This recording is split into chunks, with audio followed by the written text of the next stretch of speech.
ओम श्री परमात्मने नमः। यथार्थ गीता अध्याय 13 श्लोक 24 और 25। ध्यानेन आत्मने पश्यन्ति केचित् आत्मनम् आत्मना अन्ये सांख्येन योगेन कर्मयोगेन च अपरे।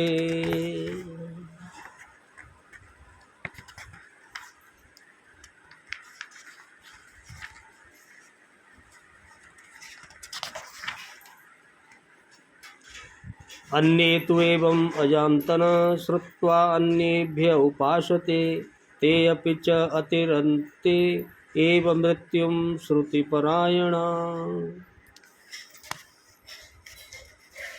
भगवान बोले, अर्जुन, उस परमात्मा को कितने ही मनुष्य तो शुद्ध हुई सूक्ष्म बुद्धि से ध्यान के द्वारा हृदय में देखते हैं और अन्य कितने ही ज्ञान योग के द्वारा और दूसरे कितने ही कर्म योग के द्वारा देखते हैं, अर्थात प्राप्त करते हैं भगवान को।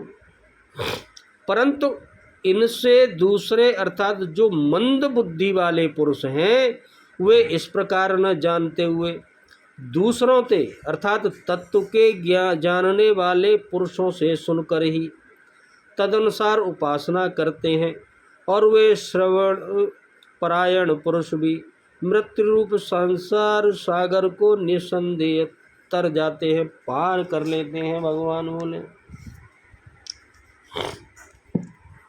हे अर्जुन, उस आत्मनन यानी परमात्मा को कितने ही मनुष्य तो आत्मना अपने अंतर चिंतन से ध्यान के द्वारा आत्मने यानी हृदय देश में देखते हैं, हृदय में ही देख लेते हैं, क्योंकि वो है ही हृदय में।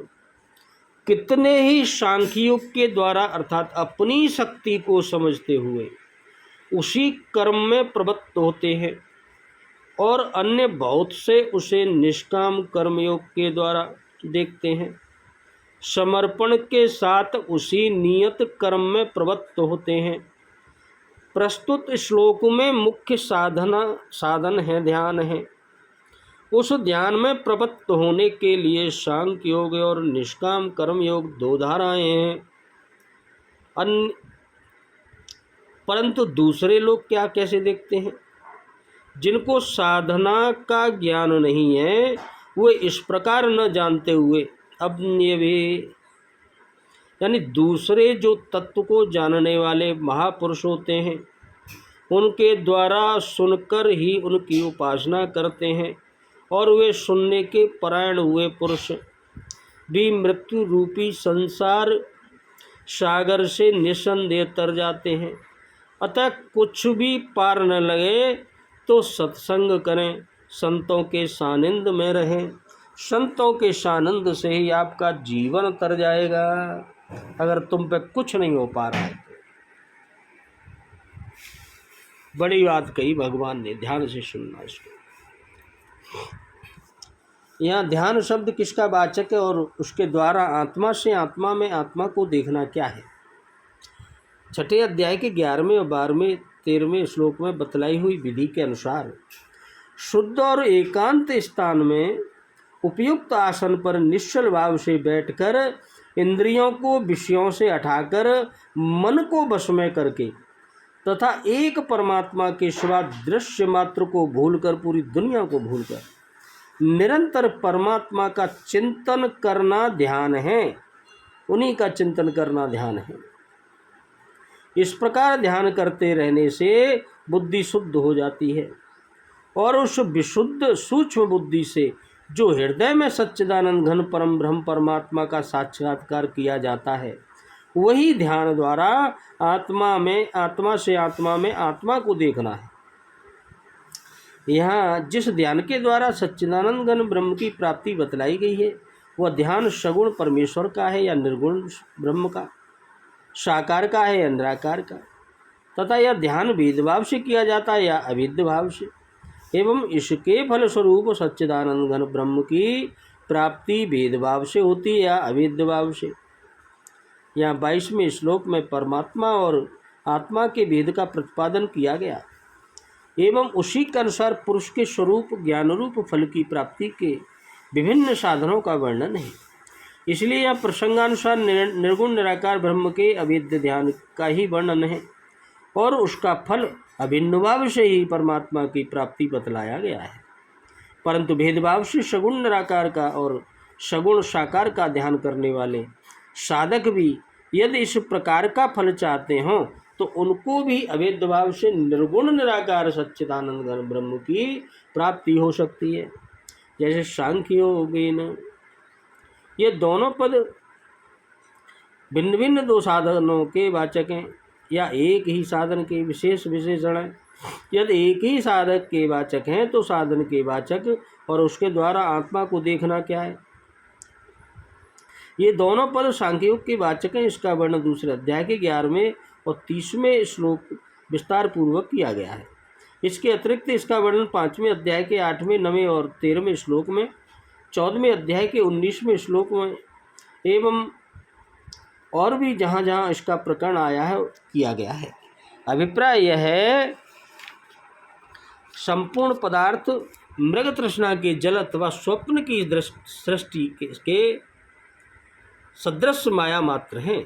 इसलिए प्रकृति के कार्य रूप समस्त गुण ही गुणों में बरत रहे हैं। ऐसा समझकर मन, इंद्रिय और शरीर के द्वारा होने वाले समस्त कर्मों में कर्तापन के अभिमान से रहित हो जाना तथा सर्वव्यापी सच्चिदानंद घन परमात्मा में एक ही भाव से नित्य स्थित रहते हुए एक सच्चिदानंद घन परमात्मा के सिवा अन्य किसी की भी भिन्न सत्ता न समझना यह सांख्य योग नामक साधन है।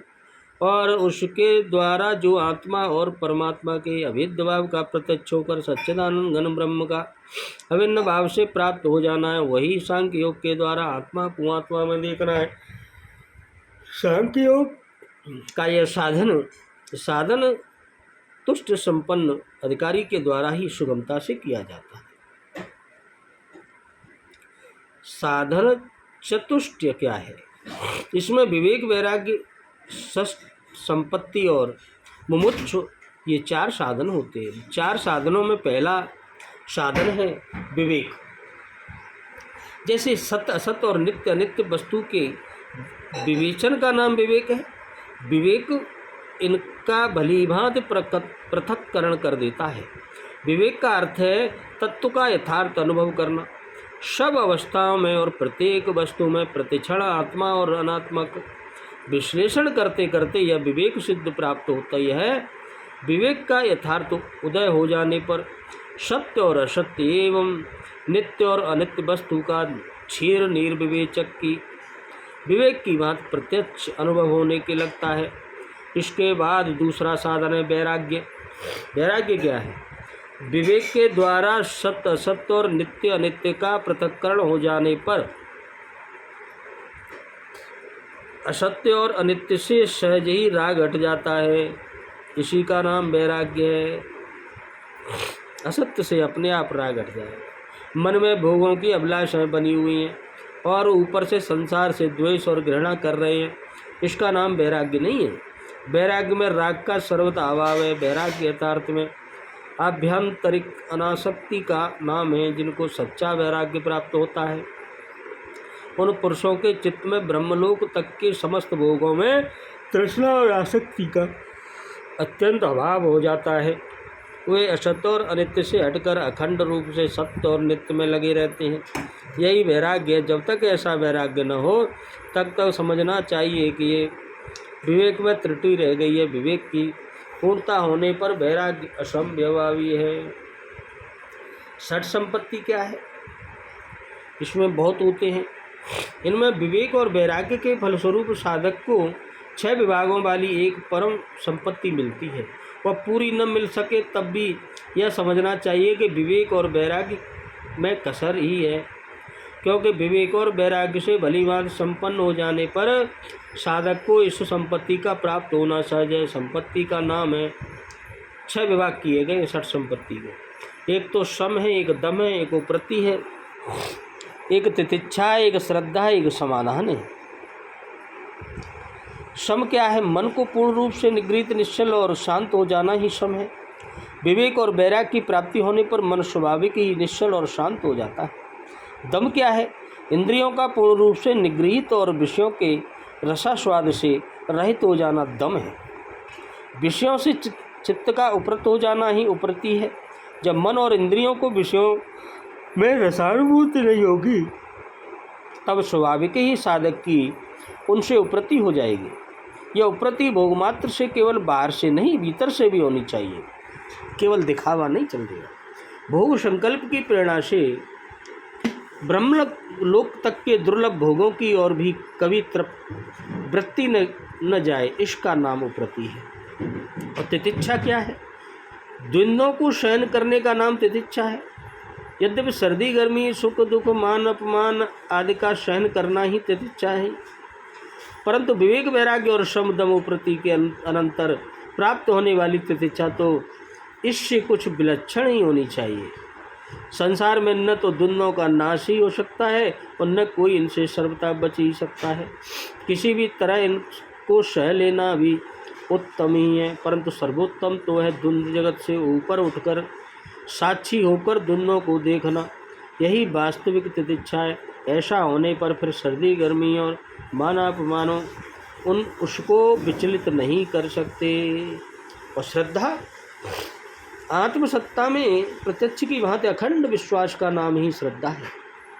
पहले शास्त्र, फिर गुरु, फिर साधन आदि में श्रद्धा होती है, उसके आत्मश्रद्धा बढ़ती है।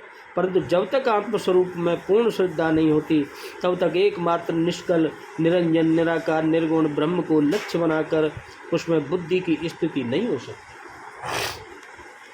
साधन मन और बुद्धि का परमात्मा में पूर्णतः समावित हो जाना। जैसे अर्जुन को पूर्ण गुरु द्रोणाचार्य के सामने परीक्षा देते समय वृक्ष पर रखे हुए नकली पक्षी की केवल गला ही देख पड़ता था, वैसे ही मन और बुद्धि को निरंतर एकमात्र लक्ष्य वस्तु ब्रह्म के ही दर्शन होते रहना, यही साधना समाधान है।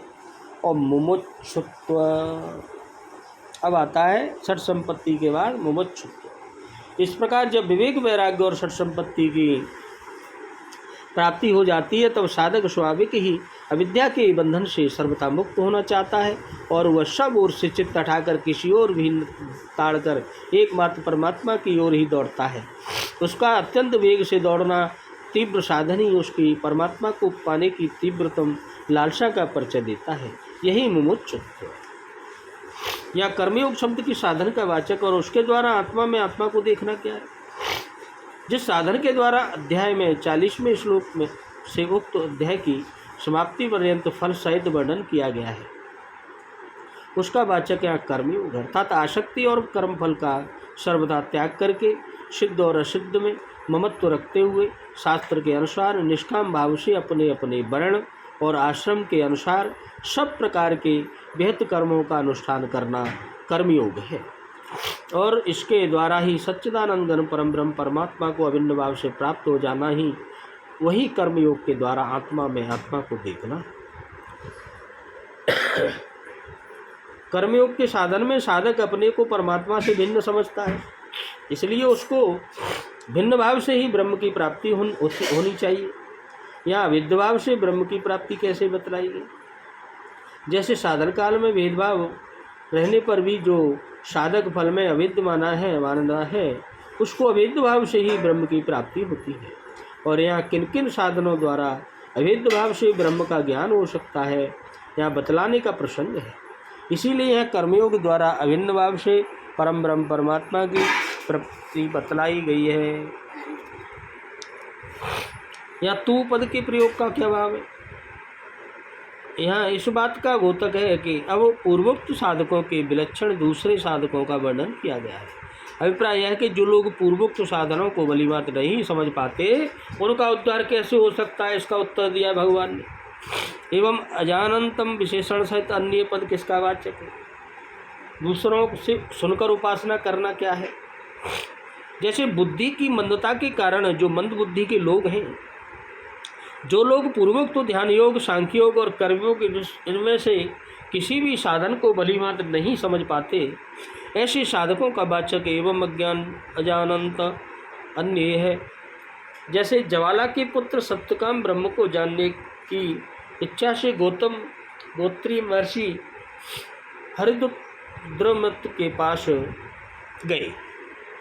वहाँ बातचीत होने पर गुरु ने 400 अत्यंत कृष और दुर्लभ गायें अलग करके उनसे कहा, हे सौम्य, तू इन गौओं के पीछे जा।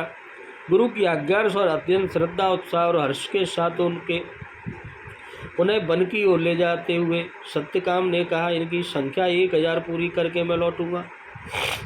वे उन्हें तृण और जल की अधिकता वाले निरापद वन में ले गए और पूरी 1000 होने पर लौटे। फल यह हुआ कि लौटते समय रास्ते में उनको ब्रह्म ज्ञान प्राप्त हो गया।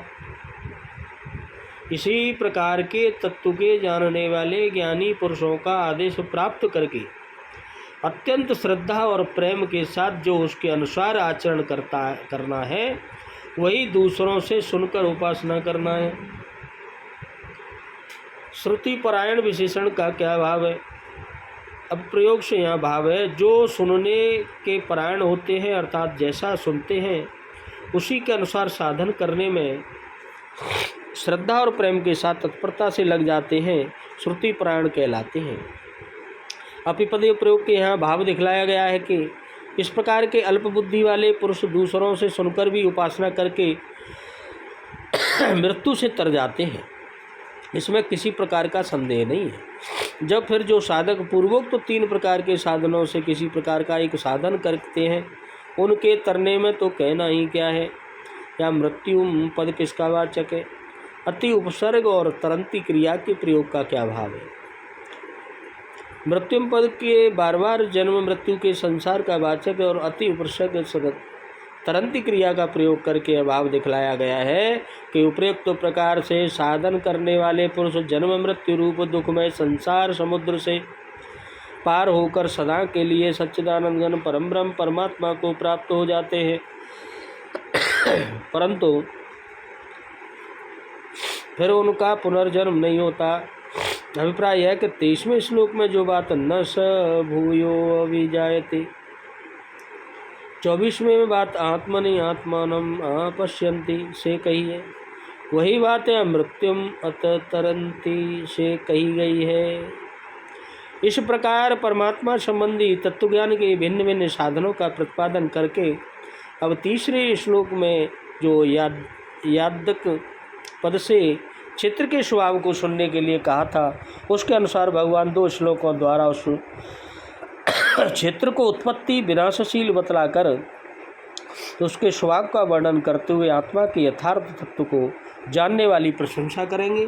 बोलो राधे राधे, जय जय श्री कृष्ण।